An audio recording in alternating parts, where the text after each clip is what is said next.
რუსეთსა და საქართველოს შორის პოლიტიკური დიალოგის განახლებისთვის არანაირი წინაპირობა არ არსებობს. რუსეთის საგარეო უწყებაში აცხადებენ, რომ თბილისი სააკაშვილის რეჟიმის დროს გამოხატულ პოზიციას ინარჩუნებს და რომ დიპლომატიური ურთიერთობების აღდგენა რუსეთის მიერ აფხაზეთისა და სამხრეთ ოსეთის აღიარებაზე უარის თქმასთან არის დაკავშირებული. 2030 წლისთვის საქართველო მზად იქნება ევროკავშირში გაწევრიანებისთვის, თუმცა ამჟამად არ ვიცით შეიცვლება თუ არა ევროკავშირის შეხედულება. მიხეილ ყაველაშვილი Deutsche Welle-სთან ინტერვიუში აცხადებს, რომ ისინი ორმაგი სტანდარტებით ხელმძღვანელობენ და ხელისუფლებასთან დიალოგში არ ერთვებიან. BBC-ს საგამოძიებო ფილმთან დაკავშირებით სუსმა მოწმის სტატუსით გამოკითხვაზე საქართველოს ახალგაზრდა იურისტთა ასოციაციის ადამიანის უფლებების დაცვის პროგრამის ხელმძღვანელი და თანამშრომელი დაიბარა. როგორც საიაში აცხადებენ, მათი თანამშრომლები მაგისტრანტი მოსამართლის თანდასწრებით გამოიკითხებიან. ვლადიმერ პუტინსა და დონალდ ტრამპის სპეციალურ წარმომადგენელ სტივ უიტკოფს შორის მოსკოვში შეხვედრა გაიმართა. მოლაპარაკებების შენარსი ჯერ არ საჯაროვდება.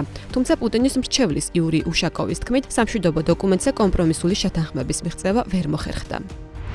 დონალდ ტრამპი ვენესუელაში სამიზნეებზე დარტყმებს აანონსებს. მალე დავიწყებთ ხმელეთზეც დარტყმებს, ვიცით სად ცხოვრობენ ისინი, აღნიშნა მან.